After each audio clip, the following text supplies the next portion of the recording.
Isa si Pangulong Bongbong Marcos sa pagdiriwang ng Eid al-Adha o Feast of Sacrifice sa mga kapatid nating Muslim ngayong araw. Sa kanyang mensahe, hinikayat niya ang publiko na isabuhay ang pagkakaisa, malasakit at pag-unawa. Para raw yan sa mas may malasakit at inklusibong bagong Pilipinas. Kaugnay nito, nasa 40,000 Muslim ang nagtipon-tipon sa Quirino Grandstand kanina. Kabilang sa kanilang panalangin ang pagtigil ng sigalot sa pagitan ng Israel at Iran.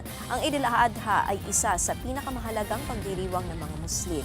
Ginugunitan nito ang kahandaan ni Propeta Ibrahim na ialay ang kanyang anak bilang pagsunod sa utos ni Allah.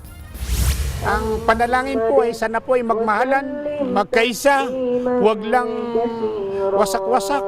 Lalo na dito sa Pilipinas, isa ang pinanggalingan natin ay dapat po ay suportahan lang natin kung sino ang nandyan. Mga kapatid, Nikki de Guzman po. Para sa pasada ng mga rumaratsyadang balita, mag-follow at mag-subscribe na sa social media pages ng News 5.